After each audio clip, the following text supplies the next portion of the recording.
Bonjour et bienvenue à l'épisode 47 de Construis ton avenir avec Patrick Olivier.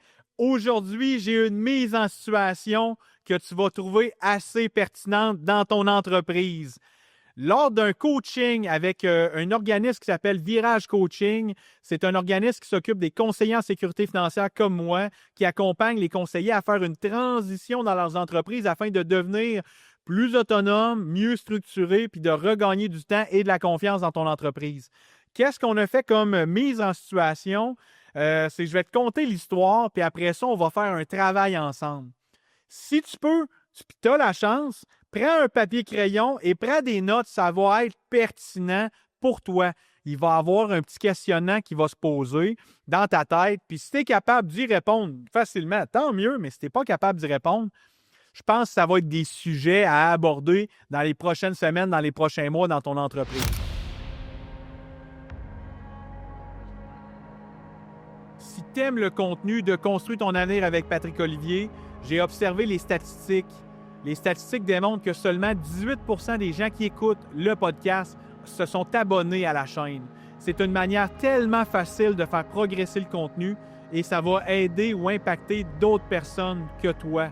Si tu veux m'aider, abonne-toi à la chaîne. Je te mets la situation. Tu pars en véhicule le matin, tu t'en vas au travail, tu t'en vas faire la même chose que normalement. Sur la route, après 5-10 minutes, tu prends ton café, puis là, tu te lèves, puis il y a un Suburban noir qui arrive en fou dans ton miroir. Le Suburban, il te dépasse par la voie de gauche, il vient te couper. Les vitres sont teintées noires, tu ne vois pas à l'intérieur.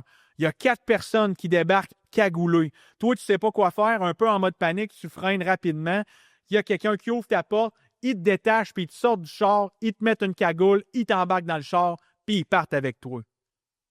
Pendant cette période-là, ils t'amènent à l'aéroport et tu disparais pendant 30 jours.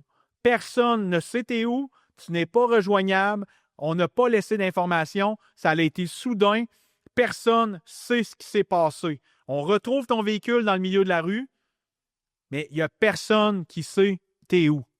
Qu'est-ce qui se passe dans ton entreprise? Oh, peut-être que l'entreprise est dans le trouble.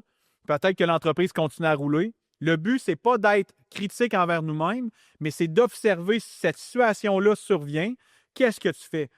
On parle là, c'est une mise en situation que tu te fais enlever, mais ça pourrait être que tu es tombé malade. Tu fais un accident de la route, tu te ramasses dans le coma. Ça peut faire la même affaire. Pourtant, des accidents, il y a un accident de travail, tu tombes en bas d'un escabeau, tu te cognes, tu es dans le coma, qu'est-ce qui se fait? Tu décèdes. Il n'y a personne qui a tes mots de passe. Il n'y a personne qui a la structure. Peut-être que personne ne sait les clients qui s'en viennent ou la transition. Fait que reste à l'écoute, on regarde sujet par sujet. Et s'il y en a un que tu dis, ouais, celui-là, je pense qu'on serait dans la misère, prends-le en note. Les finances et les liquidités, qui utilise ça? Qui gère ça? Est-ce que les mots de passe sont accessibles? Est-ce qu'il y a quelqu'un qui sait comment gérer les finances de ton entreprise? Est-ce que quelqu'un sait les liquidités sont où? Ou comment les utiliser? Y a-t-il un minimum que tu conserves dans ton cash flow ou dans ton compte de banque pour être capable de faire tes prochains paiements? Justement, ces paiements-là, ils arrivent quand? Où? C'est quelle compagnie? Y a-t-il des factures qui s'en viennent? Tu payes-tu ça à mitaine ou c'est automatisé? Ça valait peut-être la peine que quelqu'un d'autre que toi soit au courant ou à la limite qu'il y ait un plan de transition, que si jamais il arrive quelque chose, bien, quelqu'un puisse prendre la relève. La comptabilité et les taxes. On a souvent la comptabilité annuelle à faire, mais on a également des fois des déclarations de DAS. On a des déclarations de taxes à tous les trimestres, les TPS, TVQ. Mais si jamais tu tombes que tu es parti pendant 30 jours, qui va assurer le paiement de ces taxes-là? Qui va assurer le paiement des DAS des employés? Qui va gérer la comptabilité annuelle de ton entreprise si tu n'es plus là? Est-ce que quelqu'un est déjà au courant? Est-ce que quelqu'un sait comment tu fonctionnes sur tes dépenses ou quelqu'un a déjà les mots de passe? Si tu n'es pas capable de répondre à cette question-là, c'est pas grave. On l'écrit, puis on va travailler là-dessus dans la prochaine année. Les RH, les salaires, qui fait les payes? Qui envoie les talons de paye? Qui envoie les horaires peut-être au comptable? Ou qui fait les payes? T'es fais-tu à la mitaine toi-même? Tu fais-tu encore ça à la bonne franquette avec un chèque? C'est-tu des DAS ou un logiciel que tu utilises comme, mettons, Desjardins pour faire des payes ou Ceridian? Qu'est-ce qui se passe pour faire ça?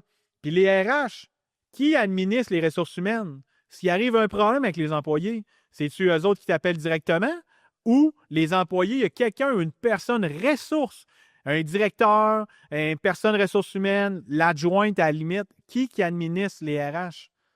Si tu es capable de répondre à ça, tant mieux. Sinon, on continue. Les opérations et le transactionnel. Si jamais tu disparais pendant 30 jours, qui va assurer les opérations et le transactionnel? Qui va être capable de dire c'est tel client lundi, c'est tel client mardi? Qui va faire les horaires? Y a-t-il quelqu'un qui va gérer ça? Un coup que le client il est fini, moi, les employés, mettons, il s'en irait sur une toiture, fait la toiture, parfait. Qui envoie la facture? Qui va dire au client c'est le temps de payer, monsieur le client, là, la job est faite? Qui va aller inspecter peut-être que la job a été complétée puis de rencontrer le client, de dire écoutez, c'est le temps de procéder au paiement? Peut-être que c'était toi l'entrepreneur qui gérait ça, mais là, tu es dans le coma. Peut-être que tu es dans la misère, tu ne seras pas capable. Le marketing et les acquisitions. Qui va gérer les réseaux sociaux? Qui va faire les publicités? Qui va gérer tout ce qui est communication avec l'entreprise et l'entreprise communication avec le client ou le public?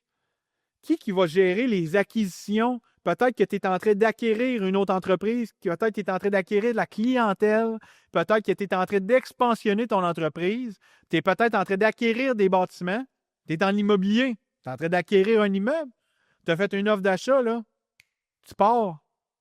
Qui va gérer le reste? Qui va s'assurer que la transaction va se rendre chez le notaire? Y a-t-il quelqu'un d'autre qui a les informations ou tu as tout ça dans ta tête? Les ventes. Qui va faire les prochaines soumissions? Souvent, l'entrepreneur en construction, il se ramasse à faire les soumissions. On le dit, je le dis tout le temps rien. Il fait la Zamboni, il passe la quête, il chauffe l'ambulance. C'est ça, un entrepreneur, souvent, quand ça commence. On n'a pas tout l'entourage pour nous aider. Mais s'il n'y a plus de vente, comment tu vas faire pour faire tes paiements de truck à 100 000? Comment tu vas faire pour faire tes paiements de pick-up ou de trailer, les paiements d'outils? Des fois, tu as des locations parce que tu as loué un entrepôt. Peut-être que tu as de l'équipement que tu as mis en crédit bail. Si jamais là, tu ne fais plus tes équipements puis tu es parti pendant un petit bout, est-ce que les ventes peuvent être affectées? Y a-t-il quelqu'un d'autre qui peut prendre la relève que toi pour faire les soumissions ou si tu es la seule et unique personne? C'est à toi d'y répondre. Le légal et la structure. Si jamais tu as un associé, est-ce que vous avez une convention entre actionnaires? Est-ce que la convention entre actionnaires stipule à l'intérieur que s'il y en a un qui est inapte ou qui n'est pas disponible, c'est quoi les méthodes de continuation de l'entreprise? Est-ce que c'est toi le signataire, c'est chèque, tu es tombé dans le coma, tes associés ne sont plus capables de rien signer? C'est quoi que la convention entre actionnaires va dire? Donc, ton légal et ta structure, il faut que ça soit regardé. Les technologies et les données. Qui a accès à la technologie, puis qui a accès, qui gère les technologies, les mots de passe, c'est qui l'administrateur, qui a accès au cloud, qui a accès à toutes les données de l'entreprise ou tout ce qu'on a besoin pour travailler. Est-ce que c'est toi qui gardes ça dans ta tête ou que tu utilises ça personnellement ou il y a quelqu'un d'autre qui peut te remplacer? Si jamais c'est quelqu'un d'autre qui devrait te remplacer, on prend des notes puis on va essayer de déléguer ça dans la prochaine année. Les décisions et la gouvernance. Qui décide de garder l'enlignement vers la vision ou la mission de l'entreprise? Y a-t-il quelqu'un? Moi, je peux te confirmer que la vision et la mission de l'entreprise, c'est moi. Mais là, qu'est-ce qu'il faut faire? C'est que en fin de semaine, en écrivant mon plan de podcast, j'ai dit, OK, il faut que je sois capable de transférer la vision. J'ai écrit sur le tableau la mission, vision, valeur. Le pourquoi qu'on existe, qu'est-ce qu'on fait, puis quoi qu'on fait concrètement pour que mon équipe ait une vision. Aujourd'hui, je suis en enregistrement dans le studio de podcast. Je ne suis pas à la maison en train de gérer mes affaires. Mais si jamais, là, je ne suis pas là pour donner des consignes ou d'enligner mon équipe, est-ce qu'ils font la bonne chose? Fait que la gouvernance, les décisions, qui va prendre les décisions à ma place si je ne suis pas là?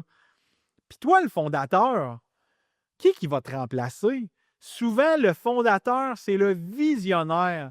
J'étais tanné de travailler de 8 à 4, je suis devenu, je travaille 24 heures sur 24, 7 jours sur 7.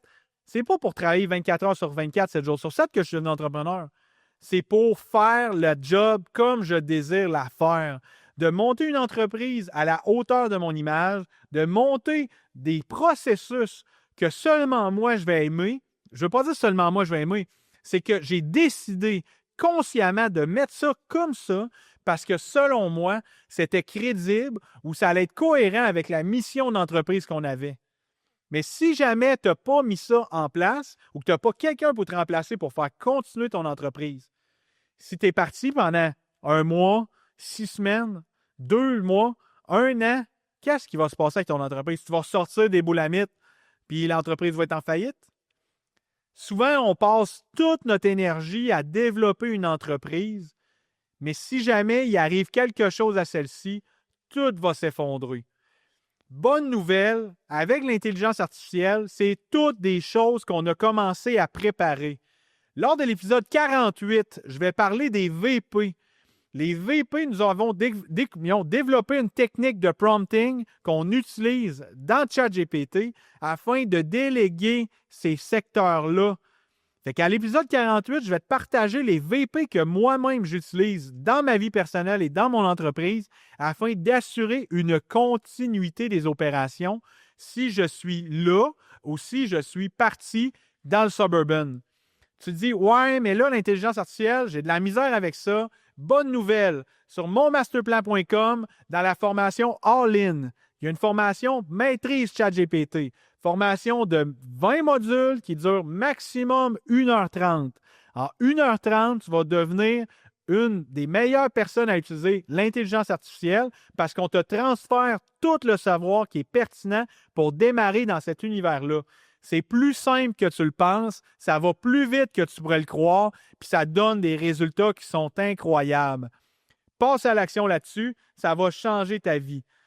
Fait que si tu as aimé l'épisode d'aujourd'hui, like ou partage. Partage avec un de tes chums. Hier, j'ai dit qu'est-ce que j'allais dire aujourd'hui à un de mes chums, puis il m'a dit « Oh my God, faut que tu partages ça avec mon frère. » C'est sûr et certain qu'il va se sentir impacté. Mais si toi aussi, ça fait un déclic dans ta tête comme ça, partage-lui. Ça peut peut-être lui sauver une bonne run de Suburban avec une cagoule sur la tête. Bonne nouvelle, la fin de cette histoire-là, c'est que tu t'es seulement fait enlever par tes chums parce que c'était ton enterrement de vie de garçon. La seule personne qui a été surprise, c'était toi, mais ta conjointe, elle venait avec un ami pour récupérer la voiture. Ils ont retourné la voiture à la maison, puis l'avion, elle t'a seulement apporté à Las Vegas pour une fin de semaine. Le lundi matin, t'étais pas frais et pas dispo, mais t'étais de retour dans ton entreprise. Fait que ça a été plus de peur que de mal. Mais reste à l'écoute pour un prochain épisode. À bientôt, au revoir.